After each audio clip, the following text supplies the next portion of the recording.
Il y a quelques mois, je suis tombé sur une photo de Tyler Babin sur Instagram avec des tasses qui volaient tout autour de lui et je me suis dit que ça pourrait être cool de la reproduire.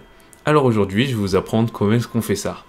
Et au passage, c'est le lancement d'une nouvelle série qui s'appelle PS Tutoriel ou Photoshop Tutoriel. Donc dans cette nouvelle série, je vous apprendrai des trucs sur Photoshop et j'essaierai d'en faire au moins 2 épisodes par mois. Au fait, j'espère que vous aurez aimé l'intro, j'ai mis un peu plus de travail que d'habitude dedans, donc dites-moi ce que vous en pensez dans les commentaires. Alors pour réaliser ce montage, il va falloir beaucoup de photos en fait. Donc une première photo de vous, et ensuite il va vous falloir beaucoup de photos de vous en train de lancer les objets que vous voulez faire flotter, comme celle-là par exemple. Et une fois que le focus est sur vous, je vous conseille de le mettre en manuel, parce que comme ça où vous lanciez les tasses, elles seront en focus quand elles doivent l'être, et elles seront floues quand elles doivent l'être. Et ça vous évitera de gérer ces détails en post-production.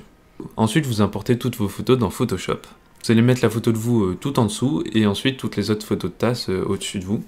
Essayez de respecter l'ordre des plans, par exemple une tasse plus près de l'objectif, vous la mettez au-dessus des autres calques. Une fois que vous avez fait ça, il y a une deuxième étape assez importante, c'est de faire des masques assez grossiers au lasso autour de ces tasses pour toutes les détourer. Si votre caméra n'a pas bougé, que vos réglages n'ont pas bougé, normalement la lumière non plus, et bien juste comme ça, vous aurez des tasses qui se fondent bien dans votre environnement.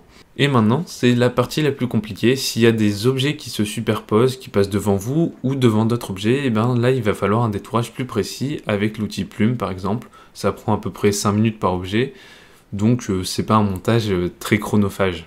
Je pense pas que ce soit un montage très compliqué à faire, mais si vous avez besoin d'aide, vous pouvez toujours m'exposer votre problème dans les commentaires et je vous répondrai. Sur ce, j'espère que la vidéo vous aura plu et si c'est le cas, n'hésitez pas à lâcher un pouce bleu, à vous abonner à la chaîne et activer les notifications pour pas manquer les prochaines vidéos. N'hésitez pas non plus à me laisser un commentaire et puis moi je vous retrouverai bientôt pour de nouvelles aventures.